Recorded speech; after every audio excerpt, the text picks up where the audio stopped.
population and things like that. Next slide, please. Now, the increasing trend of hydrometeorological disasters, I think this is directly, clearly linked to climate change and how extreme weather events are becoming more frequent. And this is something, this trend is going to continue. Next. Now, in terms of human losses, we've been able to bring down the human, in the loss of human lives over the years. And even in India, if you look at the kind of human lives that were lost, say during a super cyclone in Orissa in 1999, about 10,000 people died there. But then when it came to the Phylline cyclone in 2013, which devastated both the Orissa and Andhra coast, we were able to reduce the number of casualties to a mere 23. At the same time, the economic losses are increasing. And I think this is a trend that will continue in future as well. And this is something that we need to be looking at. Next, please. Yeah, I think we can leave these. I think basically the loss of life, you can remove this slide. That's all I have in terms of slides. I think we've been able to bring down the loss of life substantially.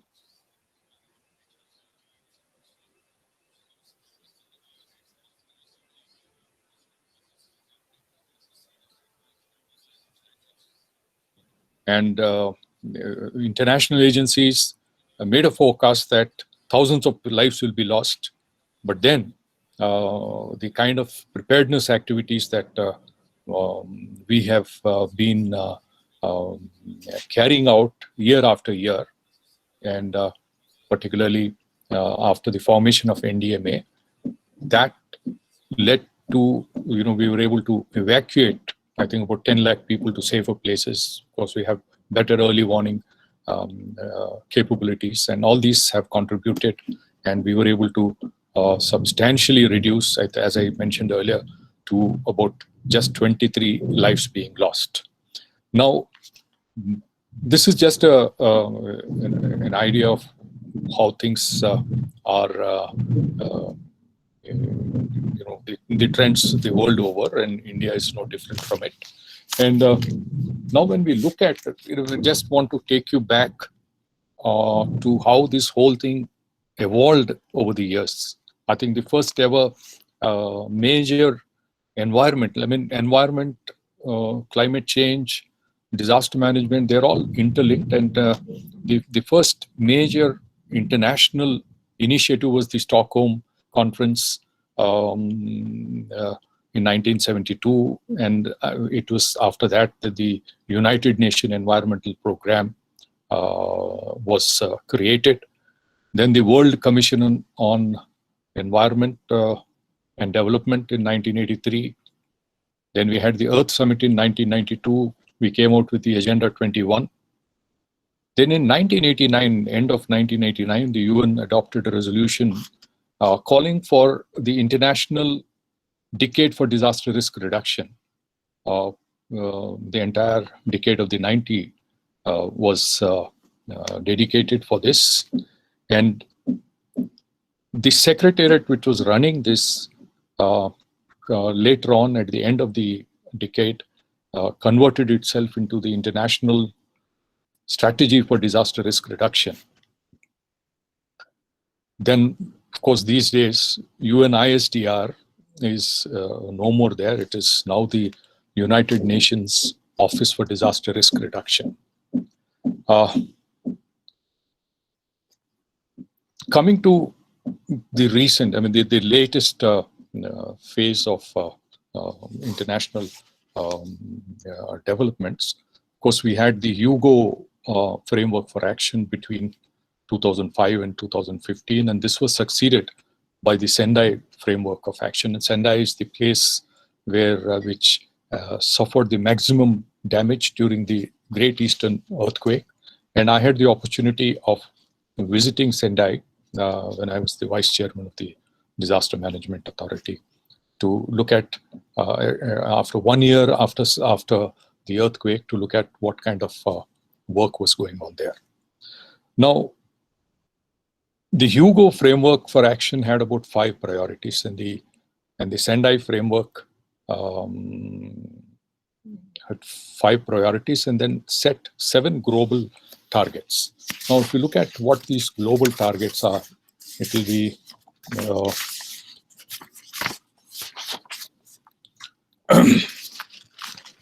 they set 7 global targets for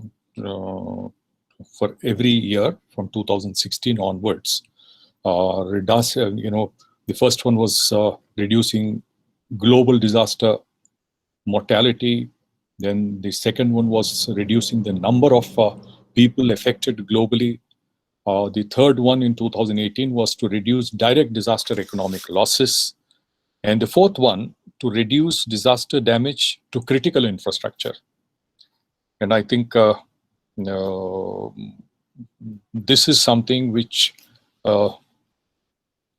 is very key to reduce economic losses, and then and particularly during disasters, what are the critical economic critical infrastructure that needs to be protected. We'll go into that a little later.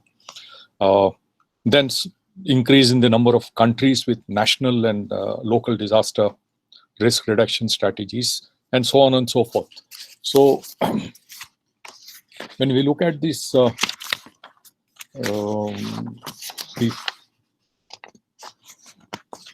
the strategies, the UN, the Sendai framework, we have to, I would like to read out something from it, so that we can highlight that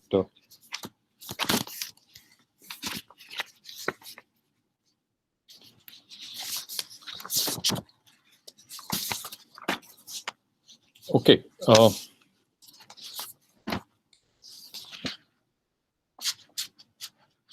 I'll come to that a little later. Then the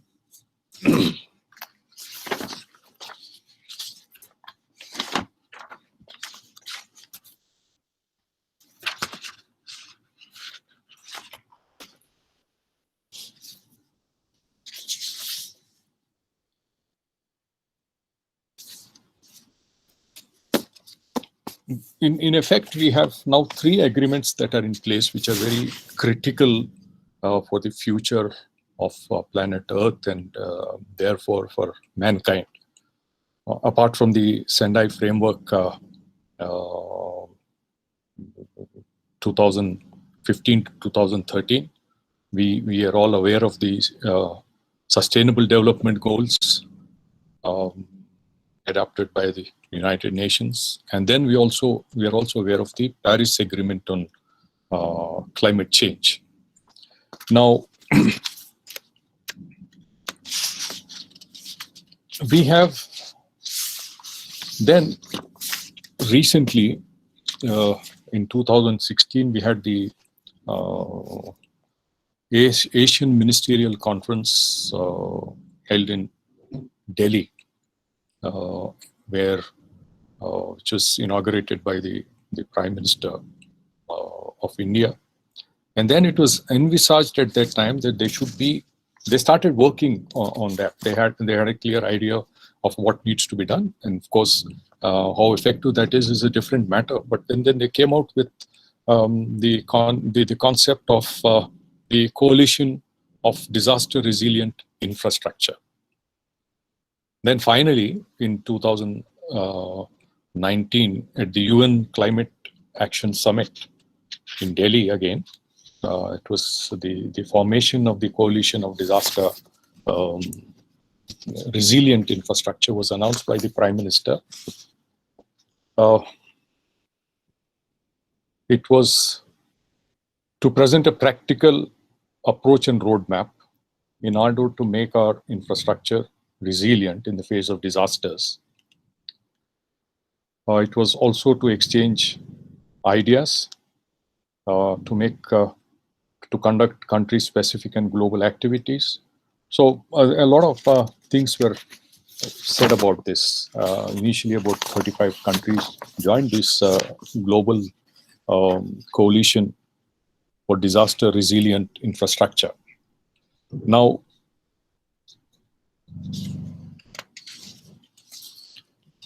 when we are looking at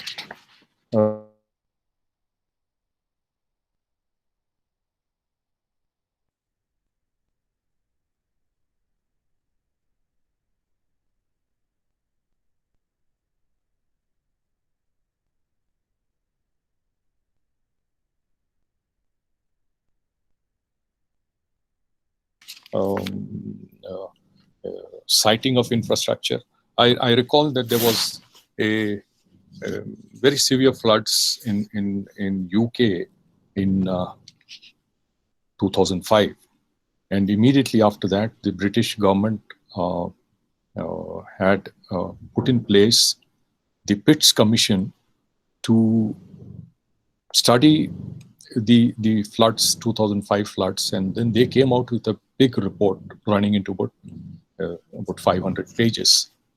One interesting observation in that was that most of the damages that occurred due to those floods were built environment constructed in the last 25 years. Now, in a country like the UK, where people do follow various guidelines, zoning of land use, zonation, and things like that. But then, even in a country like UK, the houses and properties built during the last 25 years suffered the maximum damage because they were not sited in the right, the siting of this infrastructure, the built environment was not where it should have been. And that is because of the growth of urban areas and because of the demand on land. And if that is something that is happening in UK and in several other developed countries, one can well imagine what kind of pressures we have to face in this country. I mean, because of the huge population, the density of population, and that we have. We are now second in the world in terms of population, but I think in the next 3-4 decades, we'll end up overtaking China as well. Now, this throws a huge challenge. And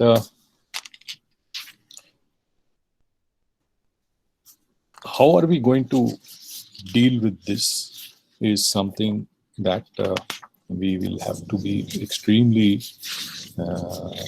careful about. And then, of course, we've had over the years a lot of work done in this area over the years, all over the world and also within India. And particularly, I mean, I can relate myself to the kind of work that was done when the Disaster Management Authority was established in 2005. I was the one of the founder members of the authority. I dealt with subjects like cyclones and urban flooding. And of course, we came out with guidelines for management, national guidelines for management of various disasters, natural as well as man-made. They included earthquakes, tsunamis, floods, and so on and so forth. And man-made disasters like chemical, biological, radiological, and nuclear disasters. Now, we have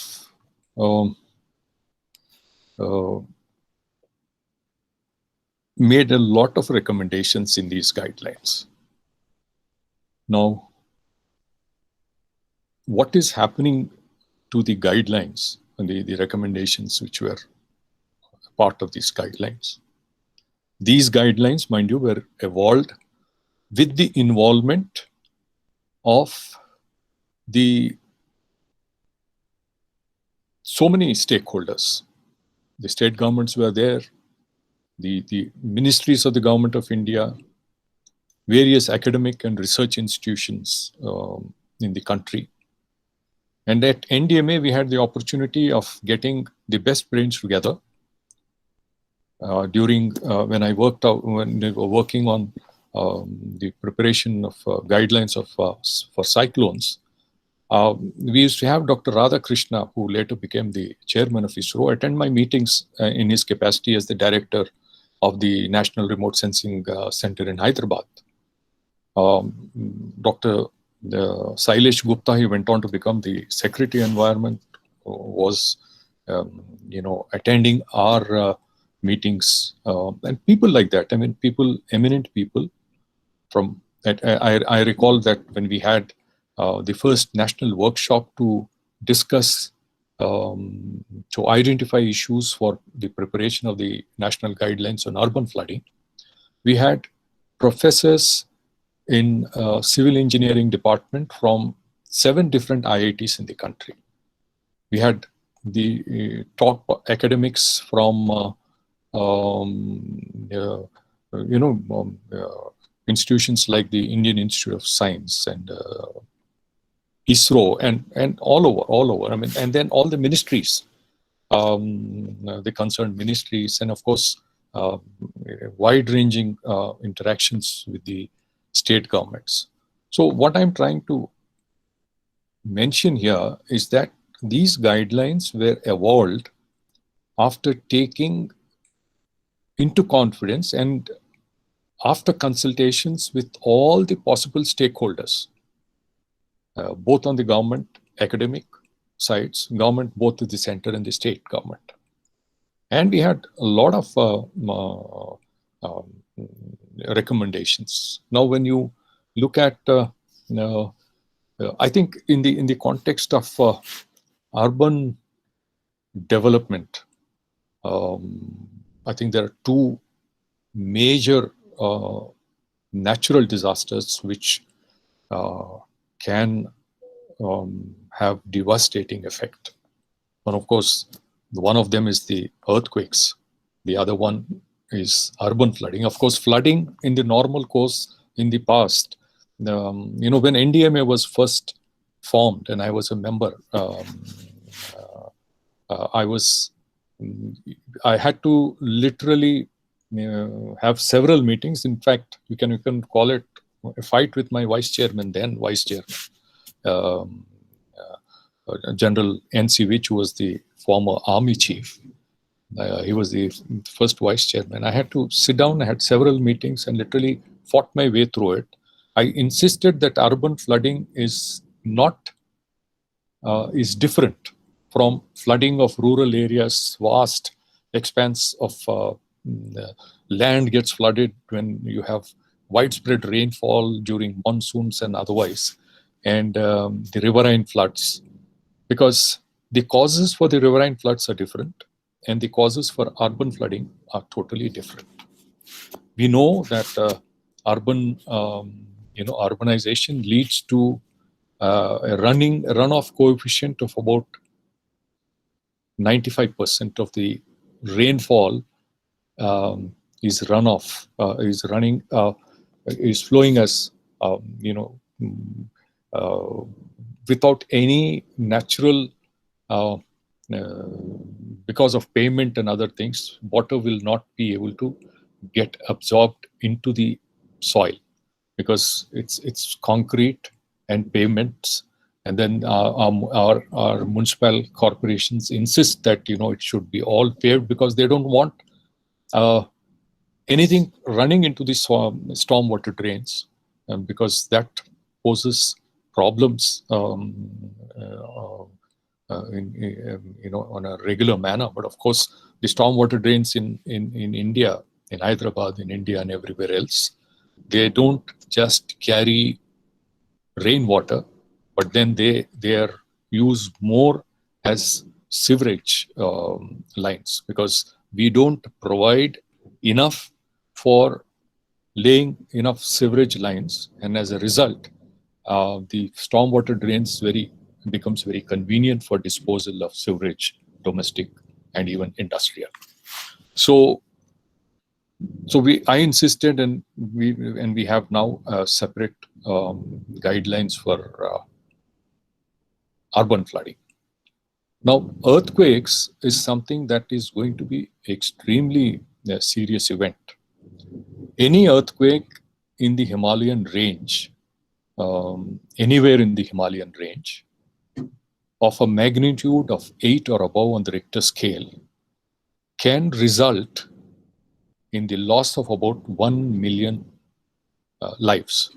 About 10 lakh people can lose their life. I mean, this estimation was not just a guesswork or of any kind.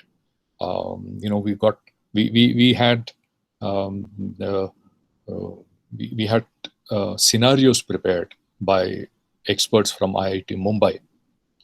Professor Ravi Sinha was there working out, and that is prepared on the basis of the housing stock that we have in those areas, and how and also the vulnerability of these housing, and to withstand an earthquake. Traditional houses are no more to be seen. Everything is replaced by concrete structures, even in the remotest of the areas. When we had the Sikkim earthquake in 2011, I happened to visit there and look at things very closely. The Secretariat building, the Sikkim government Secretariat building, particularly where the Chief Minister's office was situated, it collapsed because of the impact of that earthquake on 18th September 2011, which had, it was, I think, about 6.5 on the Richter scale. It was not a very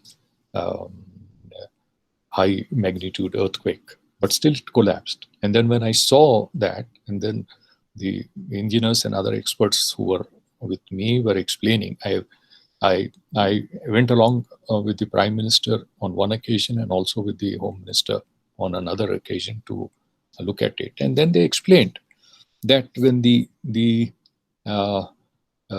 structure was being constructed, when the steel was not bound properly, the rings that go around beams and columns were not properly bound, and then they gave way, as a result of which the structure collapsed. That particular portion of the structure collapsed purely because of this.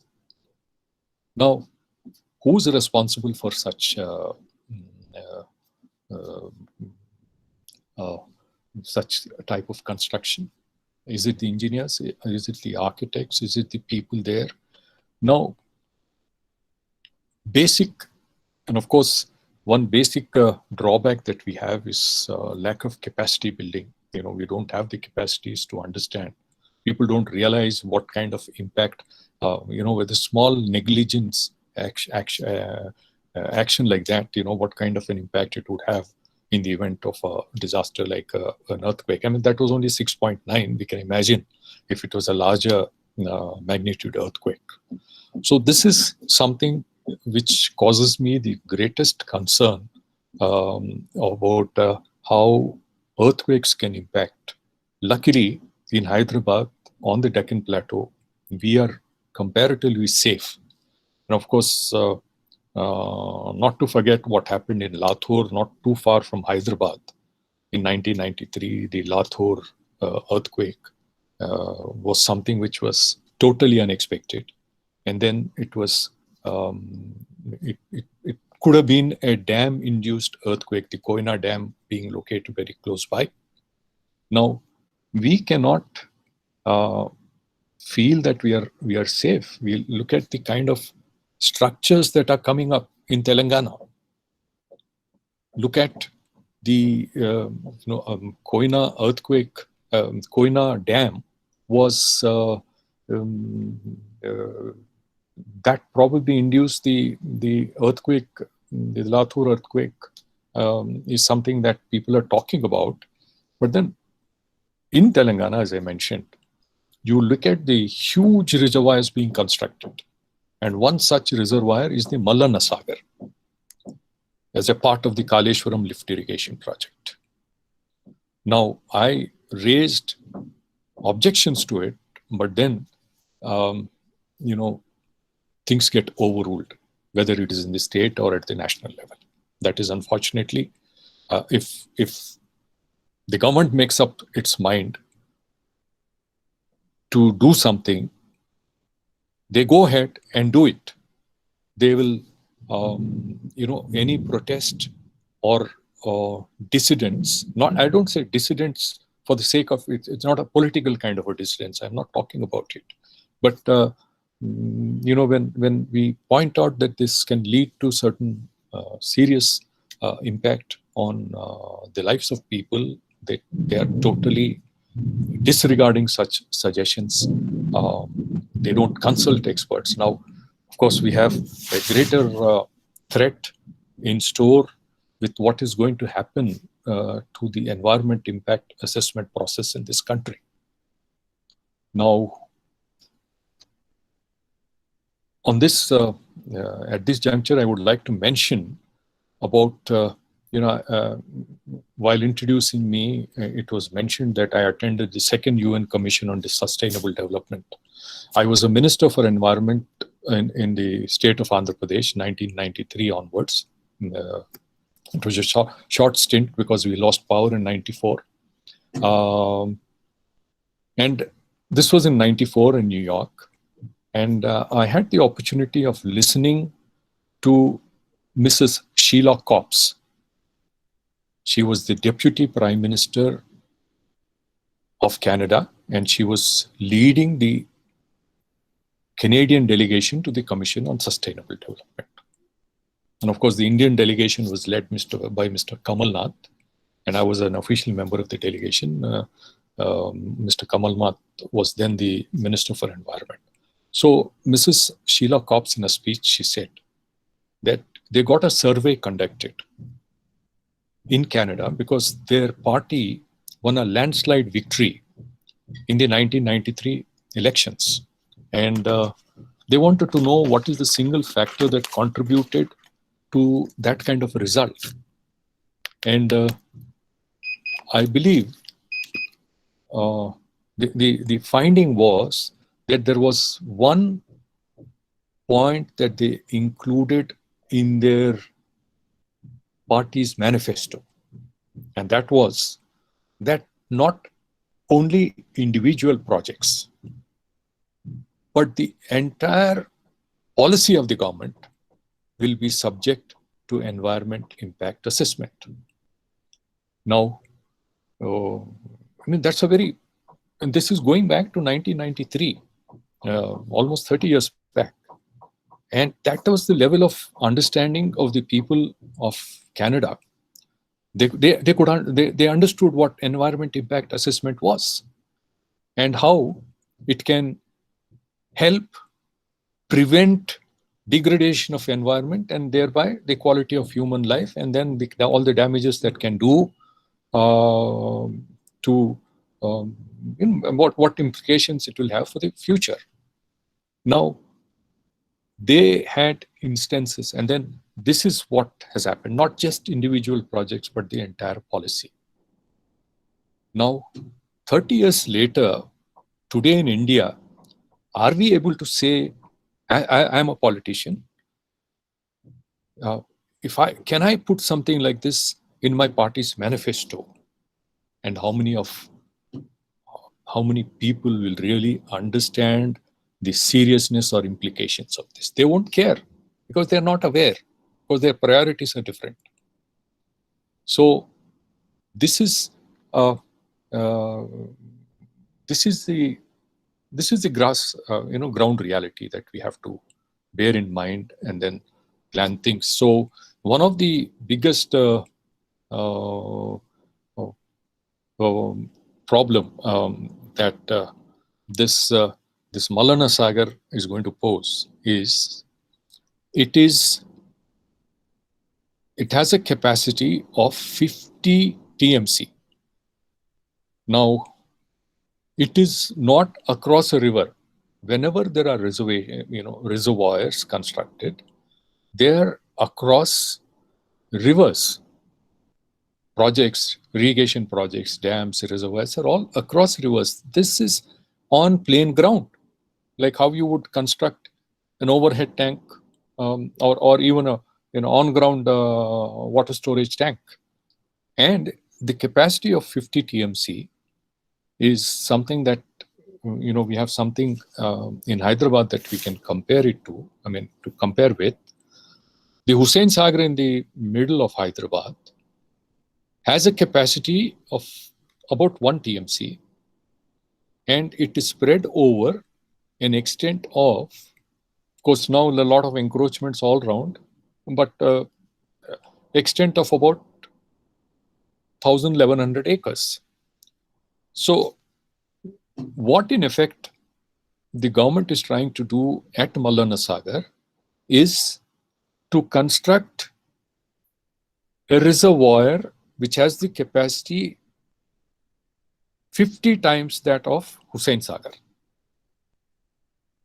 And Hussain Sagar is spread over about 1,100 acres. And the land acquired for the construction of the Mallana Sagar reservoir is just about 20,000 acres. So the scale of Hussain Sagar reservoir, if it had to be replicated, it should have been spread over 50,000 acres. But that is now condensed. All that water is contemplated to be stored in this reservoir constructed over an area of just 20,000 acres. So what does that mean? It is instead of 50, you have 20. So you understand what will it result in? It has to have the bunds have to be much higher to store that quantity of water. Now, storing this kind of water, there was a public hearing conducted at that time. The public hearing was conducted in far off places without allowing people to come. And then people will be able to represent on issues, displacement, if they lose their house, if they lose their land. These are things of immediate concern to the local people. But then there are experts who know. I have not come across any document which says that this was the vulnerability to an earthquake with this kind of storage of water has been even looked at. Whether it happens or not is a different matter. Whether this can induce an earthquake or not is a different matter. But then, should the government not look at that possibility? They cannot take anything for granted. They cannot take chances when it concerns the life of people. Then there is something called the dam break analysis. Whenever there is a dam constructed, there is a dam break analysis. I'm sure some of you at least are familiar with the Mullaperiyar Dam in Kerala. It's always a very contentious issue. The water stored there supplies, irrigates land in Tamil Nadu. But if the dam breaks, Kerala is going to suffer. If there are floods, if there is a dam break or any such disaster, the people in Kerala are going to suffer. So any safety of dam is something which we try to incorporate in various legislations that that come up from time to time. Dam safety is a very important consideration. Of course, here, so without getting more into that, this is the kind of vulnerabilities. I said, when we take up development should not be at the cost of total disregard for environmental norms, total disregard. I mean, in the name of development, what happened in Uttarakhand? There are people, of course, not just the Kedarnath instance, but then Uttarakhand, the kind of hydroelectric projects that are being constructed. There is a lot of concern for people of what kind of an impact it would have on the stability of that area. Now, then you go back to, when we talk of civilization, the first thing that comes to our mind is the Mohenjo-daro and Harappan civilization. When I was working on the guidelines for urban flooding, I tried to look at what kind of principles were followed, because you must have heard of good urban planning during the days of Mohenjo-daro and Harappan civilization. And it was really amazing to see the detailed planning that they carried out. The plinth of those houses was significantly above the ground area. So that if there is rain, if there is a flood, the house remains safe and the water, and because of that plinth that they are providing. In the normal course, if you look at urban planning, the bylaws that we have, your plinth has to be 60 centimeters above the road.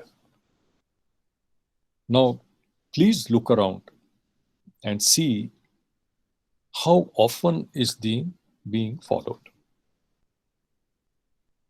During one of our interactions with, during the process for evolving the guidelines, I was we were discussing, we had a workshop in Assam.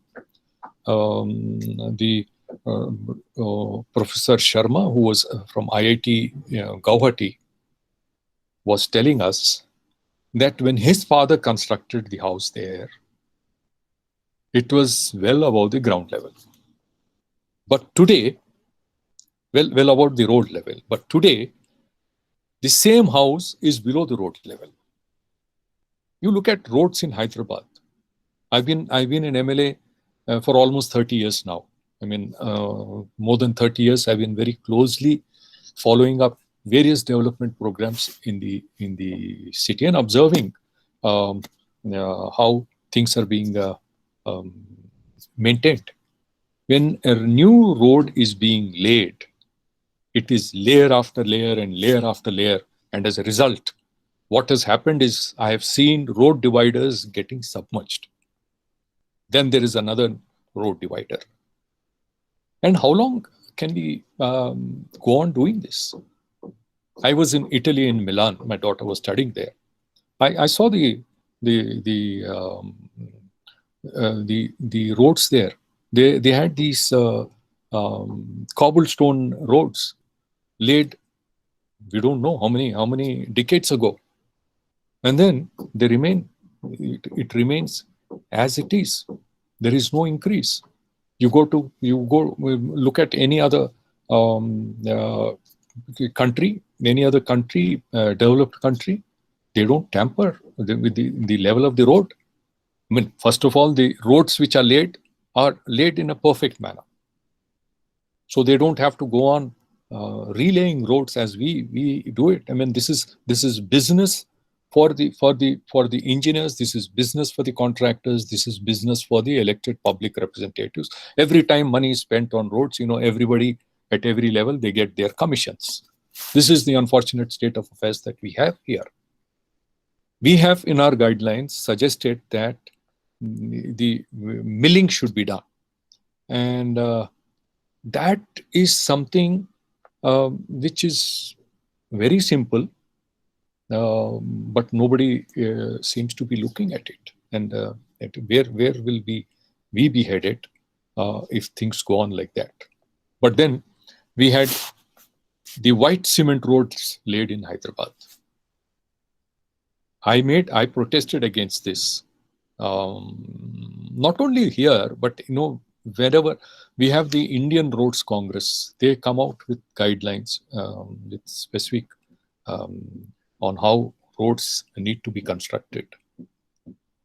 Unfortunately, we had during the process for consultation of to prepare these guidelines, I had interactions with the top brass of the Indian Roads Congress.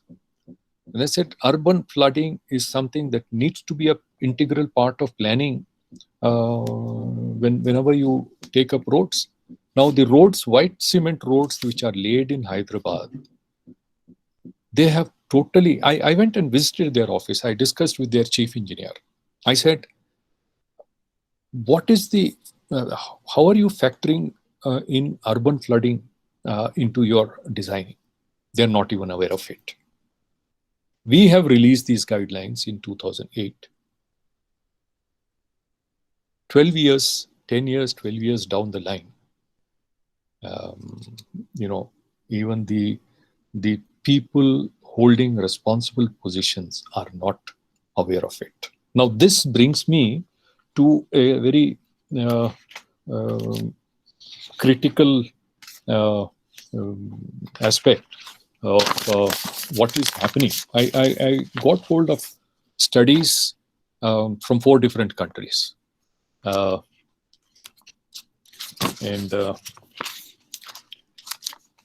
The first one is from Nepal. And they were looking at governance struggles and policy processes in disaster risk reduction. Now, it's a long paper. I think it's a part of a doctoral thesis or a published paper. But then I'll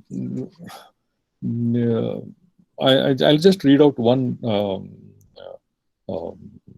sentence from it. The findings suggest that the government of Nepal needs to accord higher priority to developing institutional structures such as the National Disaster Management Authority and a national platform so that they can own the process and lead future resilience building in Nepal. But they are still some way from genuine ownership and institutionalization. Now, there is a reference to how, what needs to be done. I mean, it's a part of a research paper and observation after, examining various aspects. It's not just a rhetoric or a statement made by a political leader. They need an institutional structure. They have to give high priority to an institutional structure, the National Disaster Management Authority. Now, in India, we had the National Disaster Management Authority. How did the National Disaster Management Authority come into existence? There have been a lot of committees. There was a high-level committee. Then they had a committee headed by the Prime Minister, Mr. Bajpayee. Mr. Sharad Pawar was the vice chairman of that committee. A lot of recommendations were in place for, they contemplated the establishment of a national a mechanism at the an institutional mechanism at the national level. But then it was the tsunami, the 2004 Indian Ocean tsunami, which resulted, as I'm sure some of you may be able to recall, this resulted in the loss of about 230,000 lives in the North Indian Ocean region and about 16,000 lives on the east coast of India. And that acted as a catalyst. And in disaster management, we always believe that every disaster should be taken as converted into an opportunity. Now, disaster is bad, loss of life, damage to property, all this happens. But if you don't learn anything from it, so that we can do something better to avoid similar recurrence of a similar event with a similar loss of life or damage to property, it's of no use. So it acted as a catalyst, and the National Disaster Management Bill was introduced in the Parliament. And even when the bill was under consideration in the Parliament, the Government of India went ahead and by an executive order appointed the National Disaster Management Authority. Created it and appointed the set of members. I was one of the founding members. We did a lot of hard work, built up that institution to something which various international organizations, whether it's the UN organizations, the World Bank, Asian Development Bank, or any other international organization, they have greatly appreciated. The work that we did was very well appreciated, and I'll give you an illustration of the kind of recognition that we had. I had one day when I was vice chairman, the American ambassador to Nepal seeking a meeting with me. I was surprised, but then he came over because we had come out with our guidelines for earthquakes, and Nepal is a very highly earthquake-prone area, and they wanted to know, what kind of collaboration, what kind of role India can play, and all that. And of course, today, of course, it's a different situation. Nepal is not very happy with India, but we allowed that kind of a situation to develop over the years. If the Kathmandu airport, if there is an earthquake there, the Kathmandu airport will not be in operation. The nearest airport will naturally be in India, and India would have had. So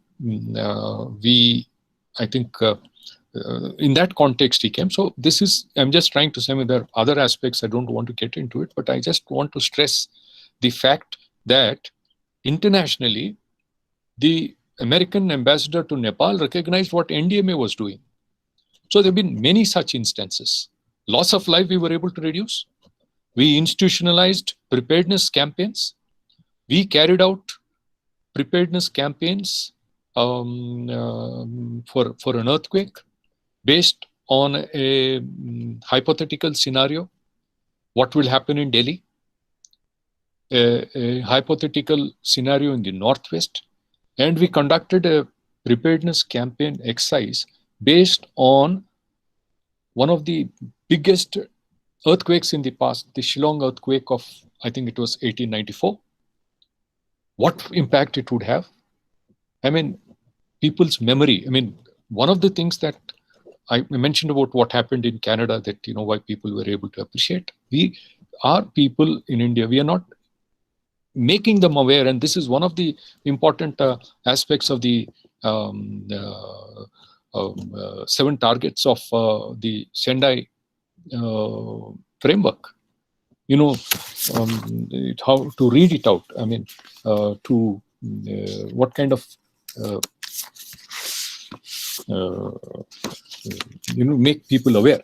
Now, coming back to what the paper about Nepal said, that there is a need for a national disaster management authority-like institution in Nepal. You look at what has happened to the National Disaster Management Authority in India. Now, I'll just read out from a report that was prepared on how some states are implementing, various performing, their state disaster response plans and things like that. And here, in that, the the act came into effect in 2005, and within a few years, they reviewed the act, and the officer who reviewed the act is now the principal secretary to the Prime Minister of India. Dr. P.K. Mishra, he worked with us in NDMA. He is now the principal secretary to Prime Minister of India. He was heading this task force to review the act, and then what it said is the report of the task force highlights the lack of clarity of demarcation of roles, and one way to improve it was to ensure that the Ministry of Home Affairs has overall responsibility for disaster response, not the NDMA. This would allow the latter to focus on better risk reduction planning instead. Had it been limited only to this, it would have been a different thing. Today, NDMA has been reduced to almost, to be an appendage of the Home Ministry.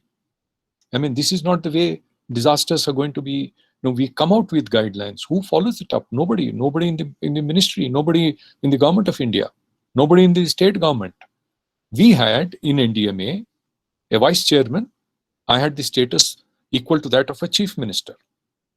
The members had the status equal to that of a minister of state in this center, or like a deputy chief minister in the state.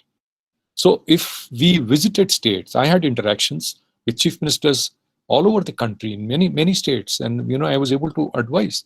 Today there is no vice chairman, but if somebody goes there, the member of the NDMA may get an appointment with the secretary may not even get an appointment with the secretary to the chief minister. And for actions to be taken at the state level, and after all, when we talk nationally, nothing much except coordination and out broad guidelines, but actual implementation is at the state levels, at the grassroots level. This is the cutting edge level, the state and the district.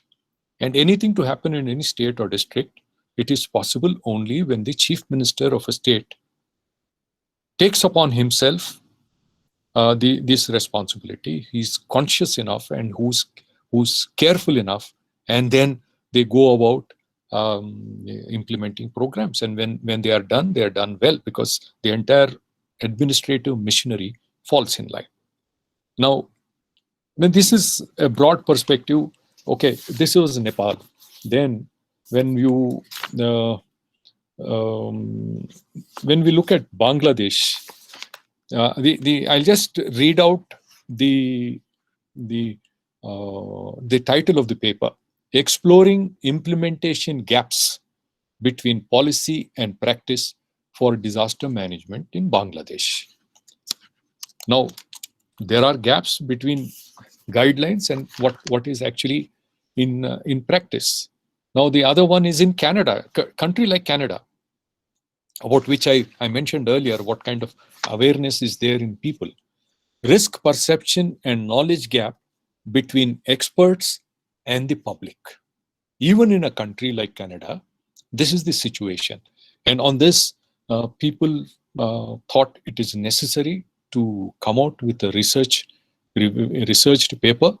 This is something which appeared, which was carried in the Journal of Environmental Research and Development.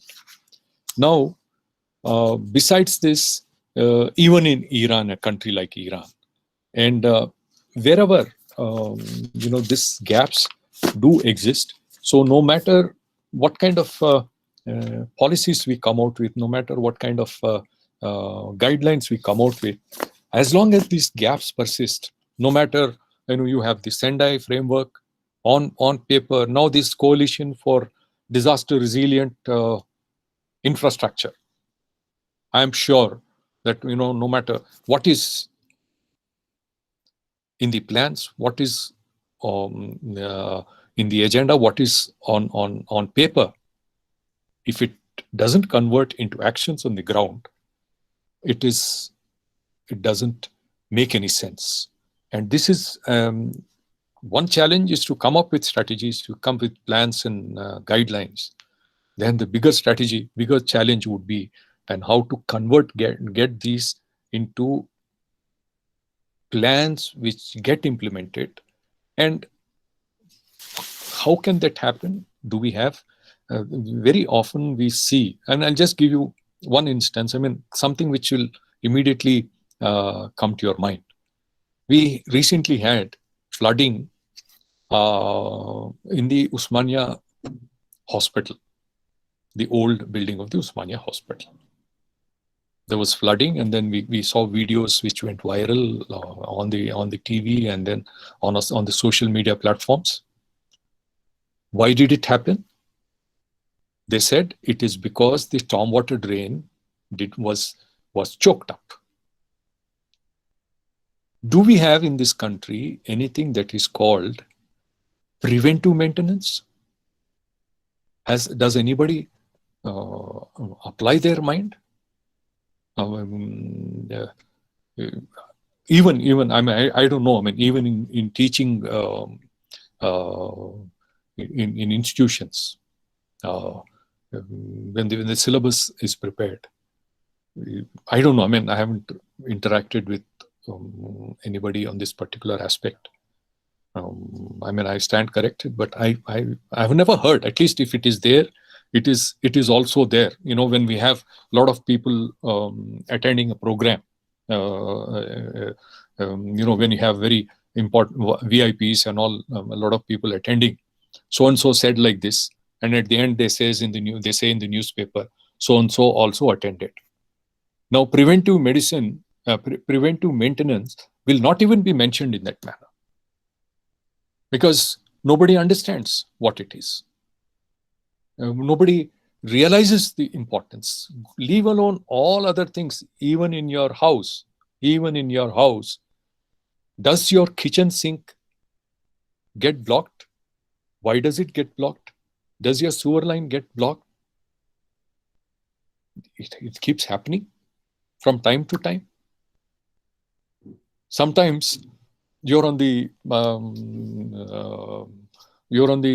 upper floors, and your sewer line gets blocked. I mean, the normal course, that the force that would be there for being you know, on an upper floor should be enough. But then if it's blocked, even if you go to the moon, it gets blocked. This is how. I'll give you an instance of. I was inspecting. There was a complaint in a part of my constituency that their stormwater drain was, you know, they're having problem even with the small rain, you know, water stagnation and things like that. The executive engineer was there. I asked him, what's the issue? He said, no, sir, we have completed 95% of the desilting of the stormwater drain. Then what happened? If you completed 95%, which 95% did you complete? I asked him.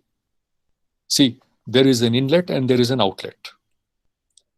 And if you start clearing the stormwater drain from the higher side, from the inlet side, where water enters the drain, if you start cleaning it from there, 95%, your 5% at the outlet side, if that is blocked, it's not going to help.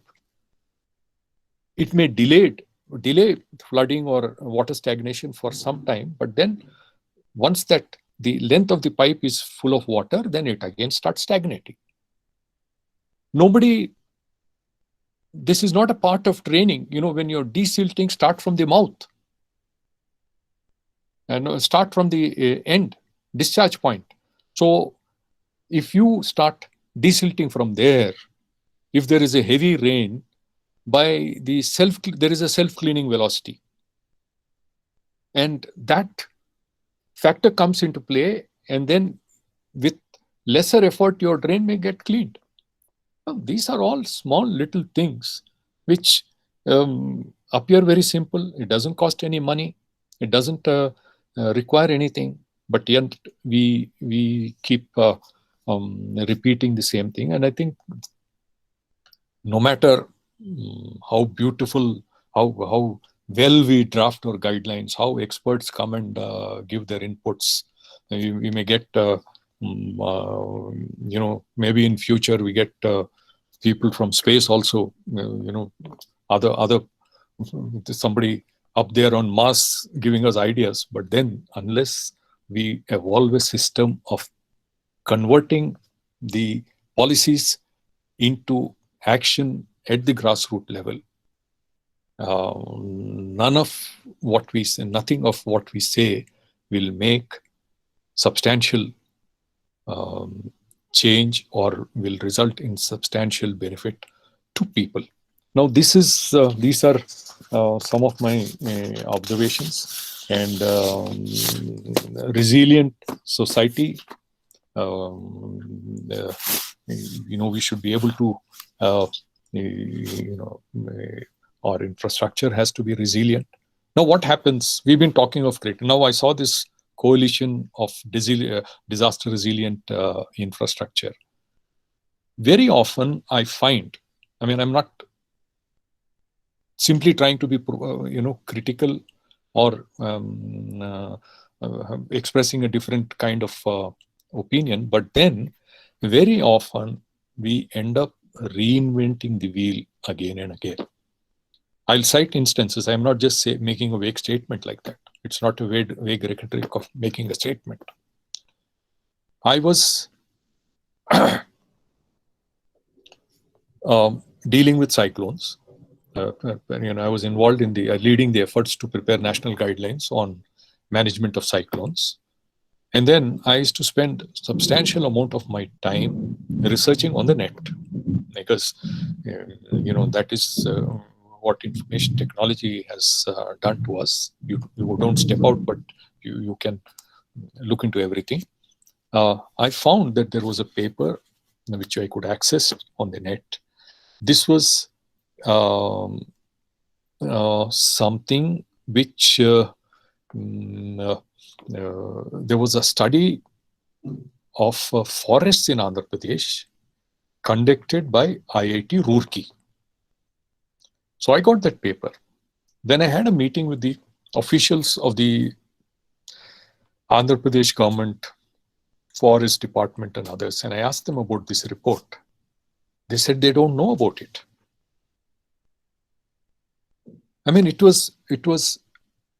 This study was commissioned by the government of Andhra Pradesh, by the Department of Forests, sometime back. Then what happens? The secretary changes, the officers change, and then the present man is not aware, no institutional memory, nobody knows what happened in the past. We end up spending a lot of time because we don't build up institutional memory on one side, and then you want to reinvent the wheel. You may again go in for another study, make a little change. You want to help somebody, some IIT, some professors known to you. He wants to do a project. You change the nomenclature, almost the same kind of subject, give it to him to oblige him. And this is how, unfortunately, things are working. Now, this is not the only instance. There is another instance that I should share with you. In 1990, we had a huge cyclone. That is when, my father, Dr. Channa Reddy, was the chief minister. And then I had the opportunity of working very closely. I was the first person to reach out to some villages which were badly affected by the cyclone. In fact, I waited for a huge tree in a village, huge tree to be removed from the roadside. We didn't have at that time the kind of equipment that we have now. When we had the Orissa cyclone in 2013, it was a huge cyclone, almost like a super cyclone, wind speed of about 200 kilometers per hour. And a lot of trees were lying on the roads. But before 8 o'clock in the morning, the cyclone, the landfall crossed the shore, the coast around late in the night, and a lot of trees had fallen. But by 8 o'clock, all the major roads were cleared because we have the equipment, we had the machinery to, clear these, cut these trees and, clear them. But we didn't have it. But I went at that point of time to some villages.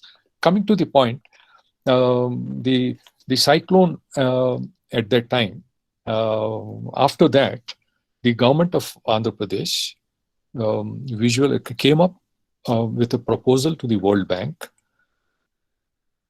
Within 3 weeks after the cyclone, based on the representation to the World Bank, a team of experts from different countries visited Andhra Pradesh, and the approval for the World Bank project called the Cyclone Emergency Reconstruction Project.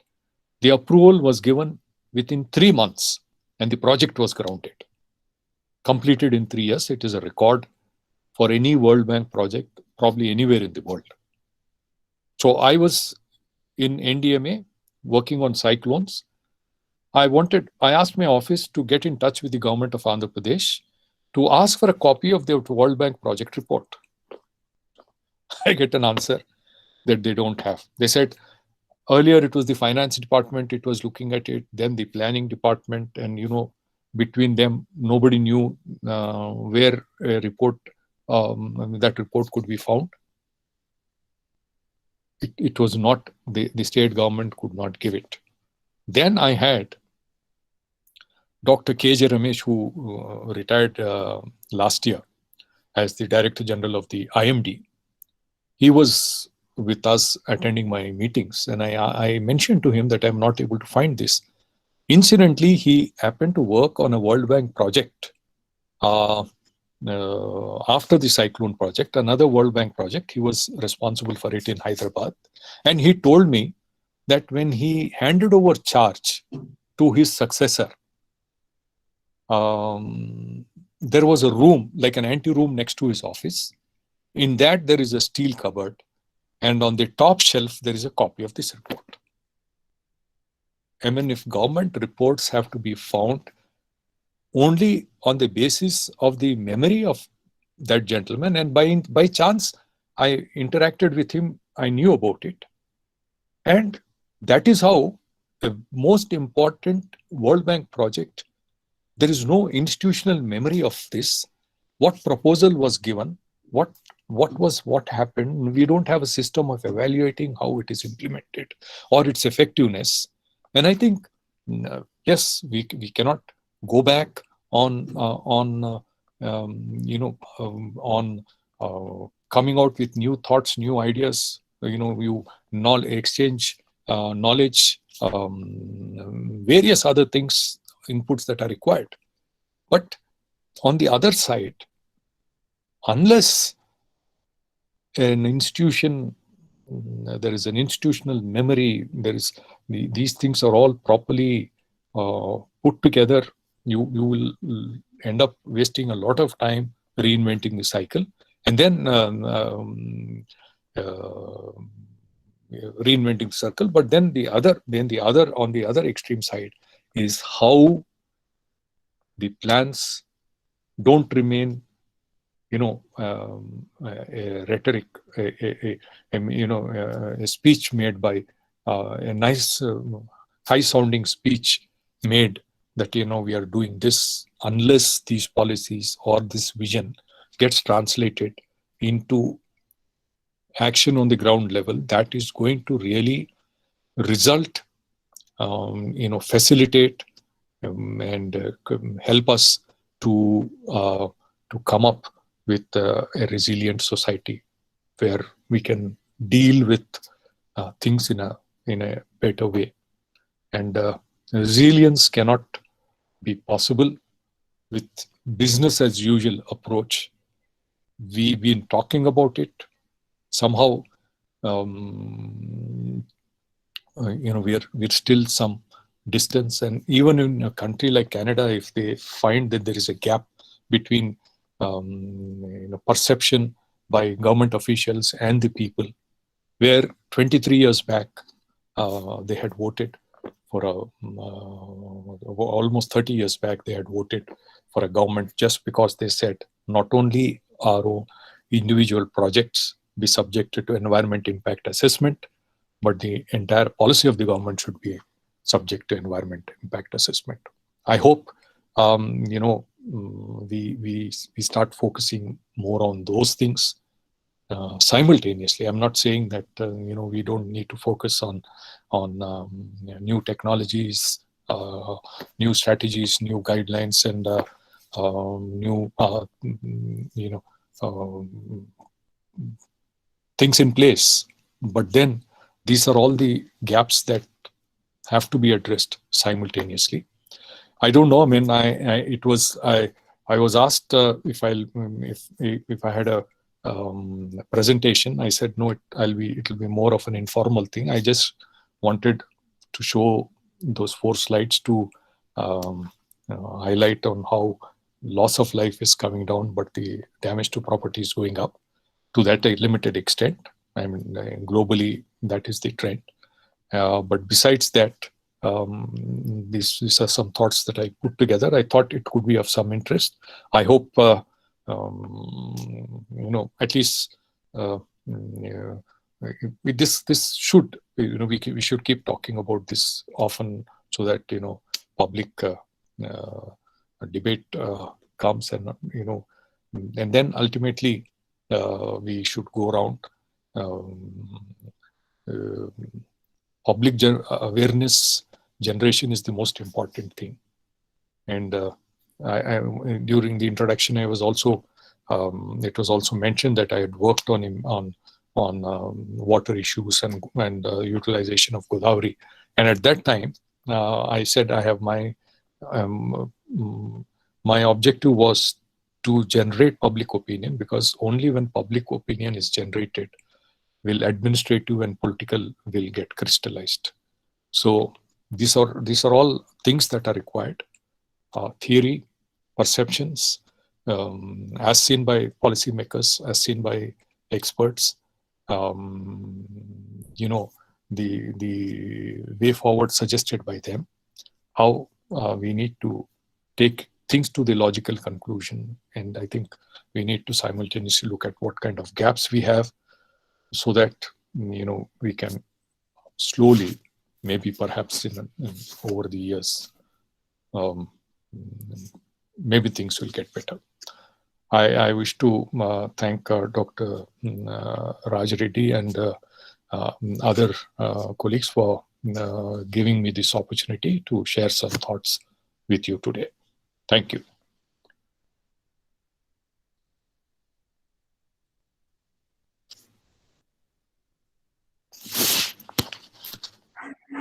Thank you so much, sir. We have a few questions in the chat box from the participants, sir. So on behalf of the participants, we will ask you the questions. Sure. Go ahead, sir. Yes, please. Yeah. So the first question is, what are the 3 things you want GHMC or HMDA to do to improve disaster mitigation of city of Hyderabad? See, I said urban, in the context of Hyderabad, I think the biggest challenge that we have is flooding. Fortunately, we are in the Deccan Plateau. Unless something goes wrong in future because of unmindful actions of the government, like construction of big reservoirs without looking at the possibility of what impact it would have on earthquakes. Of course, let us hope. I mean, for the time being, we'll put it away. The biggest challenge that Hyderabad has is urban flooding. Now we have if GHMC, I kept handing out the copies of the guidelines to successive municipal commissioners and officers of the municipal corporation. The government has to take interest. And because the administration by itself, okay, sometimes you have very good officers, they take a lot of interest and then make a difference. But then I think it's the government at the highest level. We have a state disaster management authority. I have not heard of the state disaster management authority having met even once. I mean, there was not even a mention of the state disaster management authority anywhere. Look at that authority, let there be a full-time person. Even in the municipal corporation, there has to be, of course, my persistent view push. We have been able to get the Doppler weather radar in Hyderabad. Out of the first batch of 12 Doppler weather radars, which were to be located in different cities, I stole it from some other city and got it installed in Hyderabad near Begumpet Airport. The IMD center has that. We get a lot of data. Now, what we said is that the planning for urban flooding should not be on the basis of administrative division of the entire area. Administrative divisions, we have different circles, you have zones, circles, so on and so forth, then wards. But then the watershed should become the basis for planning, for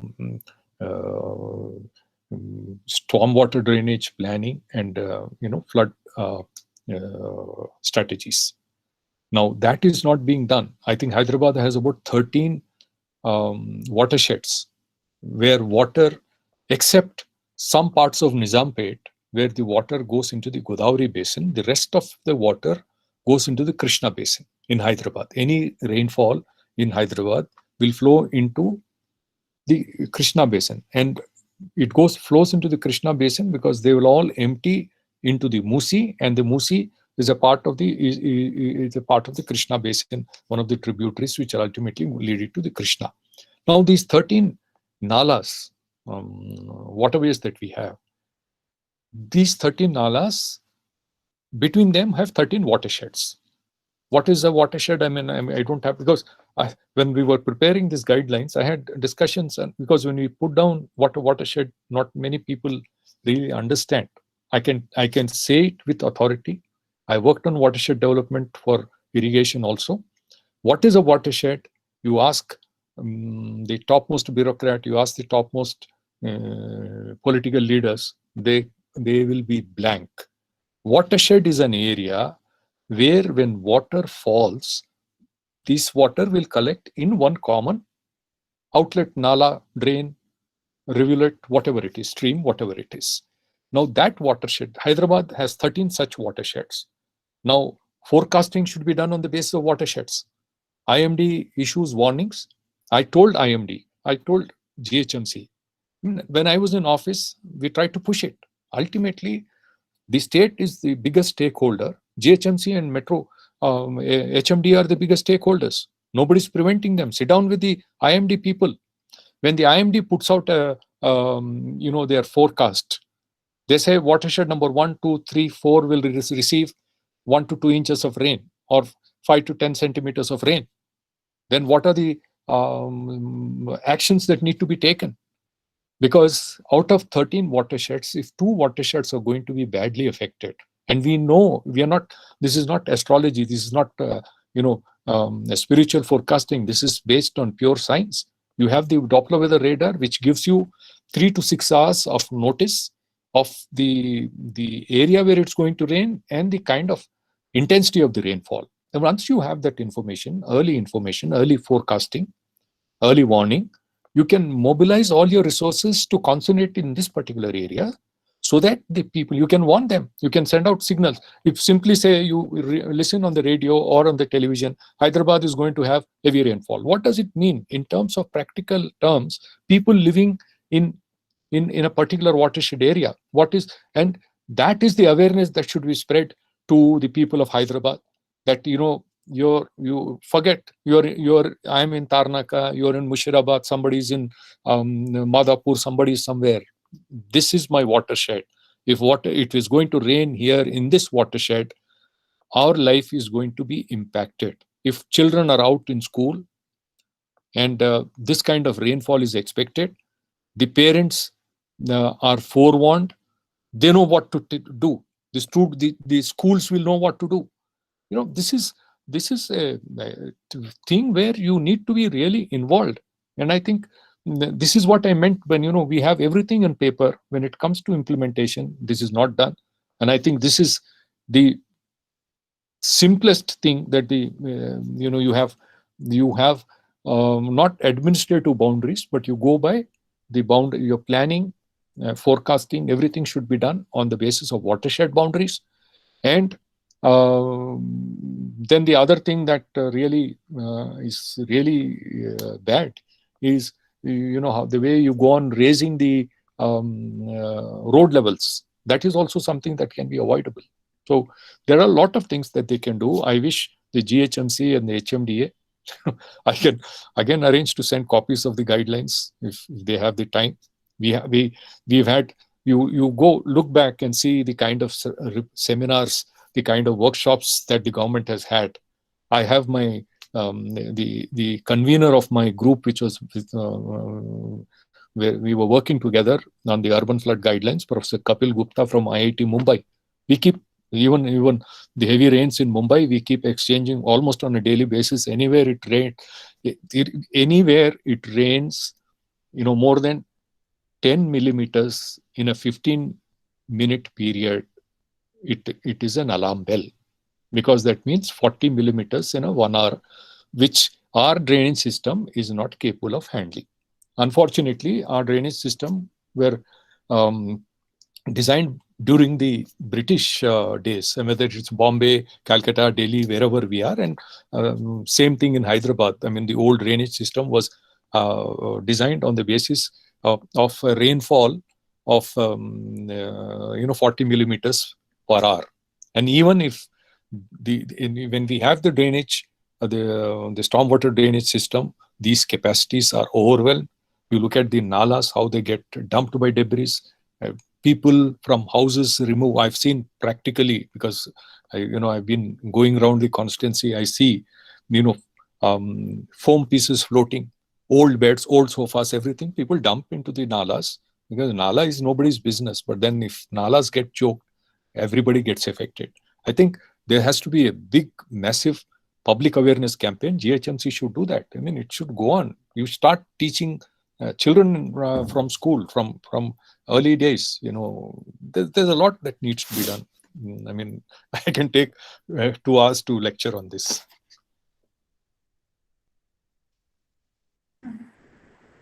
Thank you so much, sir. We have one more question. Should we proceed, sir? Yeah, please. I have no issues. So, there's one more question. According to you, what are the key aspects of structural reforms we need to focus on to build disaster resilient infrastructure? And what is the role of Atmanirbhar Bharat? And what is the role that it has to play here, Atmanirbhar Bharat? Whether it is Atmanirbhar Bharat or whether it is the coalition of disaster resilient infrastructure, no matter what exactly is meant by Atmanirbhar Bharat is something which time will tell. Ultimately, whatever we have, the perception of the experts, perception of the policymakers, unless that gets it doesn't remain a vague rhetoric, and then it gets translated into action at the grassroots level. No matter what structural changes are made, no matter what we are doing, what exactly needs to be done, there are a lot of things. We can always go on improving how we approach different problems, find different solutions. But then at the end of the day, we need to focus equally on these things.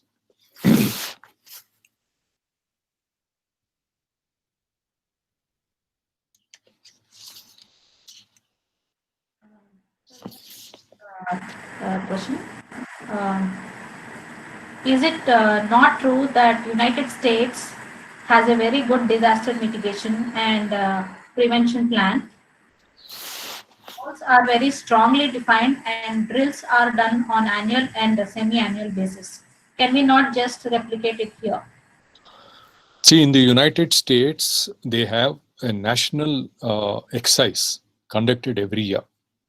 In many countries, even in Japan, they have a national exercise, an annual exercise, which the Prime Minister of Japan also participates.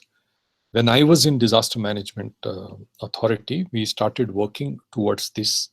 We conducted in Delhi on a single day in February 2012, a mock drill at 400 different places with the involvement of about 5,000 to 6,000 army people, with the involvement of thousands of local Delhi government employees. And simultaneously at 400 places, the time was 11 o'clock. The mock drill was, started. And then we had, it was based on a hypothetical earthquake nearby. Now, then we also had all the schools and colleges of Delhi conduct the mock drills at the same time, same day, throughout Delhi. I mean, this we did it in 2011-12. It was called Delhi. It was called Delhi DEMEX, Delhi Emergency Preparedness Campaign. Sheila Dikshit was the chief minister. I was the vice chairman, and I addressed the judges of the Delhi High Court in a workshop, on disaster management. I addressed the members of Delhi Assembly on disaster management. There were workshops for resident welfare associations and all stakeholders, schools, colleges, officials. I mean, that was one time kind of a thing. Then later on, if it is done, there've been things done in the past, not this scale, but on different levels. But then they used to be done more like a picnic. They didn't understand what they went through the rigors of doing it because they are expected to do it, not because of what lessons are to be learned from that. What are the drawbacks? What are the shortcomings? I mean, an exercise is to learn and understand these things. At the national level, as I mentioned earlier, we had an earthquake, multi-state earthquake preparedness drill based on a hypothetical 8 Richter scale magnitude earthquake in Mandi district of Himachal Pradesh. What impact it will have? The IIT professors from Bombay, their team, put together built this scenario. How many houses would be damaged? What kind of loss of life would be there? We were in Chandigarh, and then during the debriefing the next day, one of my colleagues asked the officials of Chandigarh, "You have 20,000 dead bodies in Chandigarh. How are you going to dispose them?" So, he was taken aback. I mean, mock exercise is to learn what kind of, it's a mock exercise. It's not a real situation. The scenarios built Delhi because of the building types. When we had the Sikkim earthquake in north of Sikkim, 600 kilometers away, buildings collapsed in some districts of Bihar. I mean, that is the impact. It need not be there itself. When the Bhuj earthquake happened in 2011, 200 kilometers away, 150, 200 kilometers away in Ahmedabad, buildings collapsed. Now, that is how these things happen, and then the scenarios are prepared, and then that was a major interstate. We had Punjab, Haryana, Chandigarh, and Himachal Pradesh involved in this. Then we had 8 northeastern states involved in the 2013-14 earthquake exercise. This was a repeat of the 1897 Shillong earthquake, which actually was so devastating.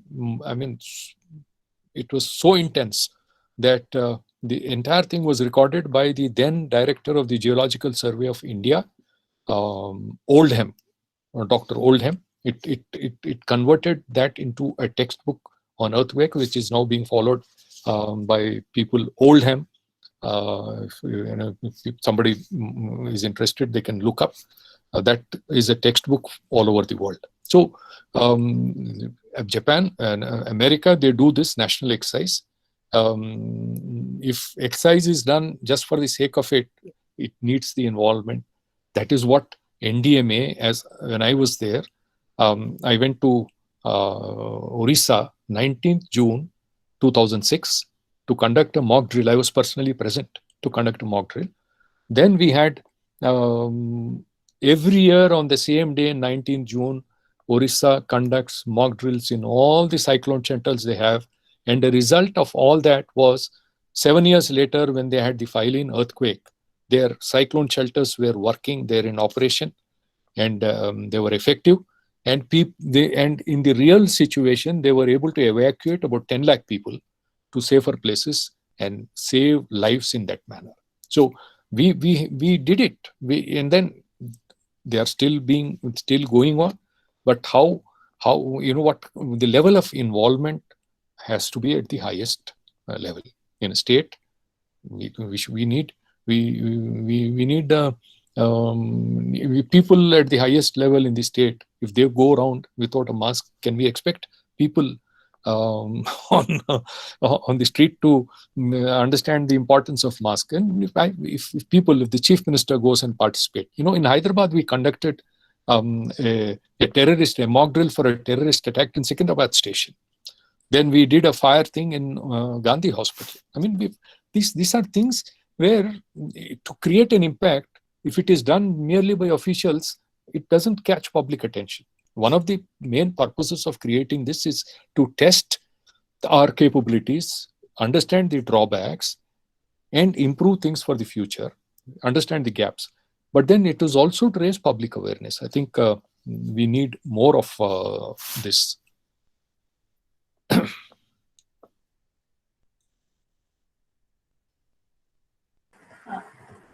Sir, one more last question. Please. Urban flooding in Mumbai, the metro city, why isn't there a SWD system not improved? Or is there no scope to change the scenario? No, Bombay, they have been working. We have they work closely with the IIT Mumbai there. Now in Hyderabad, I mean, I'll draw parallel. In Hyderabad, there've been committees, there've been reports. They had when the UPA was in government, was in office, the national Jawaharlal Nehru National Urban Renewal Mission was implemented. There was a provision for housing. And the housing primarily in some states, they focused on widening of nalas and shifting them construct houses for them, for people who are affected by widening of nalas, because there are a lot of encroachments. Now, on this also, when I wrote in my urban flooding guidelines, natural water waves, as we see today, the rivers, the streams, today they are encroached, but then as they flow today, have been a result of the natural processes over millions of years. How did the river find its course? Is over millions of years, it has found its way. Now, what has happened is we started encroaching on the waterways. Now, there is, like, urbanization is resulting on, the higher runoff of water because of pavements. Now, higher runoff of water is can be compared to more cars on the road. You have more water through the same channel. It's like more cars on the road. What do we do for the road? We take up road widening. We build flyovers. We do all these things. So for the road, you were able to do these things. For the water, we are not even able to retain our naturally generated waterways. We encroach. We throw. We don't. Even the capacities are not maintained. if we have a stormwater system of 40 millimeters per hour, its capacity is never maintained. It may be even 50% or less of that. So all that will manifest.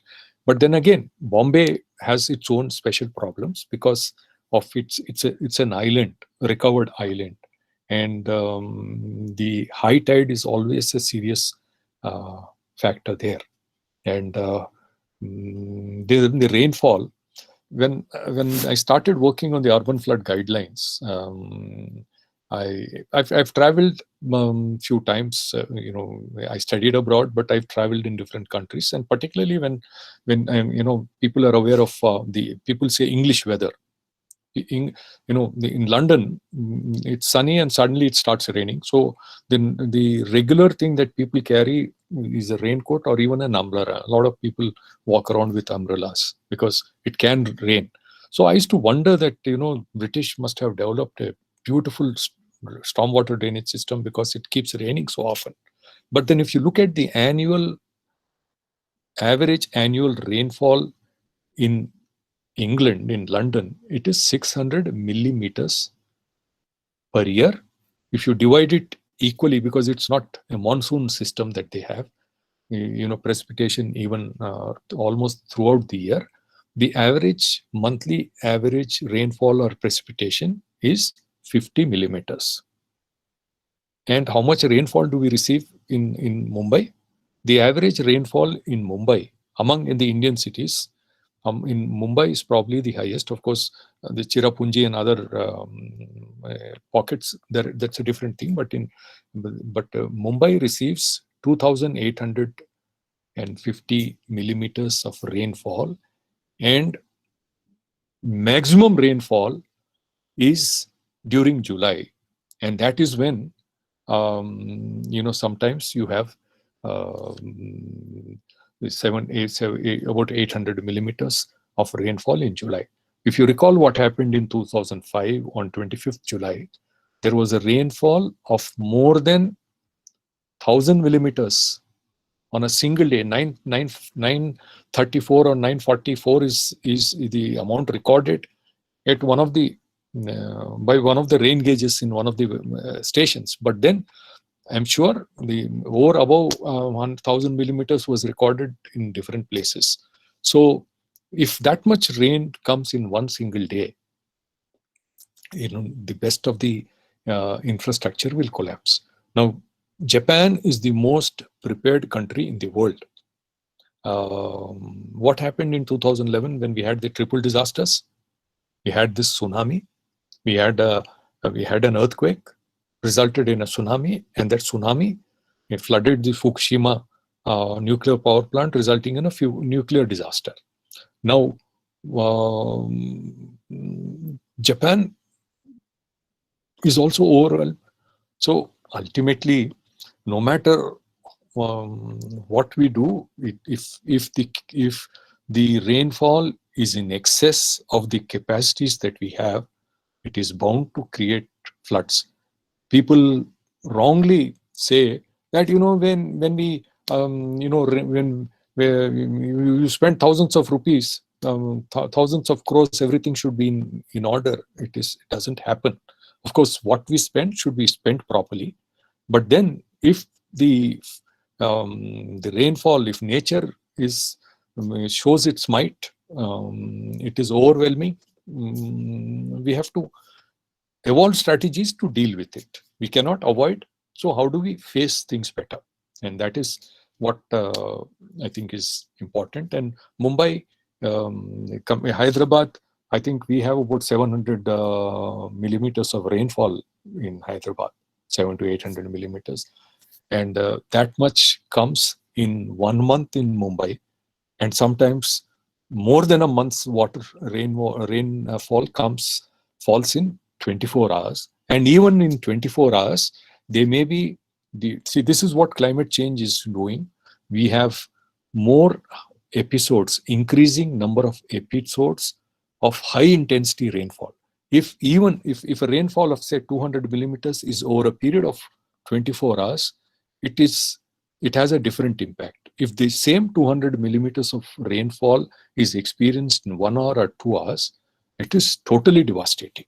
We can't say that 200 millimeters, but then the intensity and the spell, the time that it takes for that rain to come down, that creates all the problems. So Mumbai will continue to have problems because they are faced like that. I mean, they can never, every year, every monsoon, there'll be floods. There can be measures to improve them. Now, for example, there's a Mithi River in Mumbai. They tried to divert it. For the construction of the airport also, they wanted to divert the Mithi River at right angles on 2 occasions. What happens? What is the force when you divert a waterway right angles? What will the impact it will have all the way back when there is a heavy rain flow of water? So these are all factors. Then it was the kind of the Mithi River is going under the runway, I'm told. So there are adaptation strategies, and of course we have to gear up for seawater rise, and Mumbai is a coastal city. Not only Mumbai, a lot of coastal cities all over the world. What kind of adaptation methods that we follow? Otherwise, in the next 20-30 years, a lot of these cities will be, but then there are lessons to be learned. What has happened in Netherlands, where a lot of area is under the sea level, they have been able to protect and safeguard. So there are things possible. There are interventions which are possible. So it is a continuous process of evolving.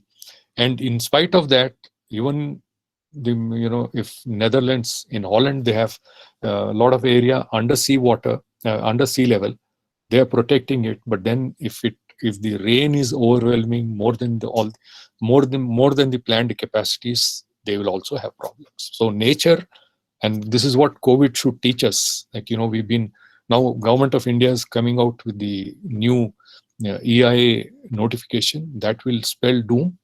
And policymakers should understand. Now, one thing is when policymakers understand and suggest some things, it's not getting implemented. But if the policymaker himself doesn't understand the seriousness and implication, they are blinded by economic consideration. They are blinded by ease of business. They are blinded with competition with China. You want to do everything on your own and then do away with things, play with the lives of people. We'll have serious problems in the years to come.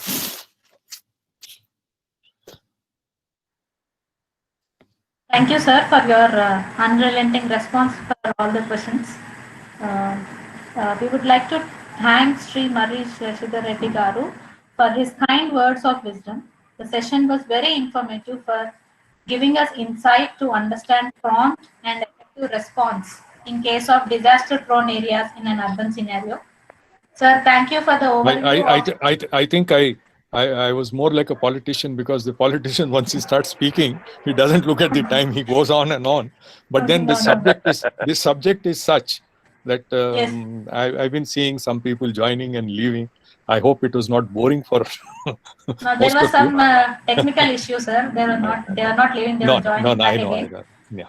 Yeah. Thank you, sir, for the overview of all the disasters occurred periodically and investigation done, and giving us how responsible we should be keeping our profession in mind. Thank you, sir. Thank you, everyone. Thank you. So thank you very much, for accepting our first invitation, and we all get motivated. You look like a 40 to 50 years old person now. Though you are almost touching the 80s. No, not 80. Don't. No, you are almost touching. I'm saying, I'm just 70. I know.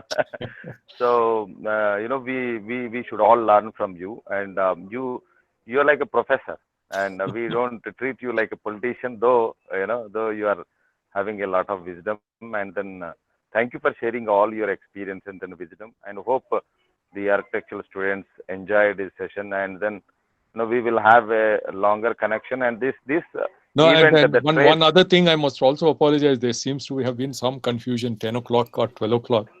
There were two communications coming. There's some confusion. Anyway, I think the Okay, first yeah, yeah. attempt by the college faculty coming together to do this, I must compliment them, and good luck for all such events in future. Yeah, the Trace 2020 is the first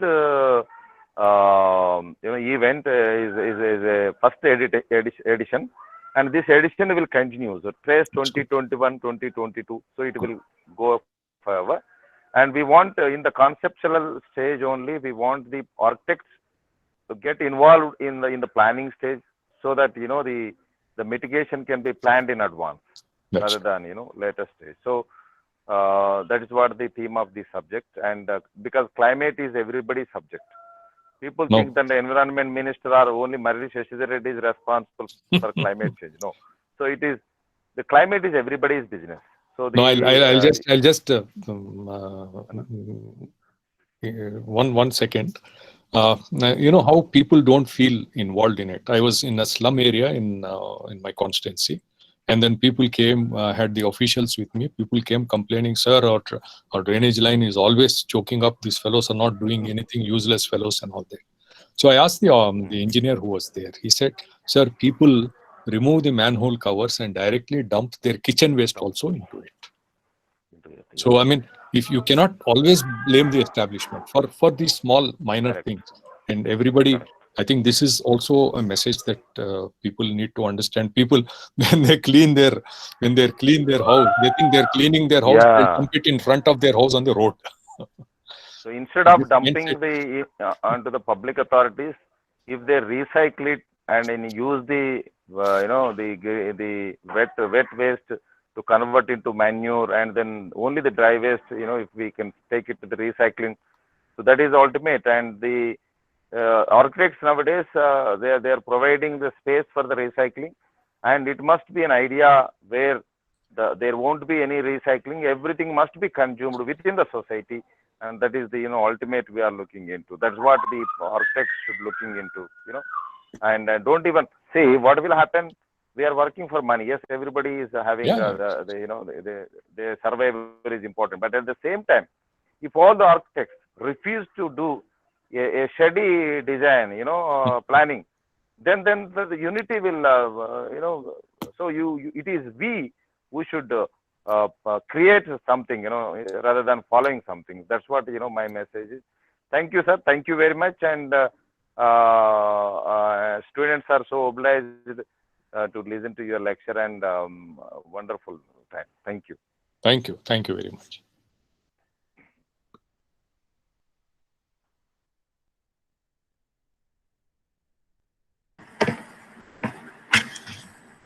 Dear participants,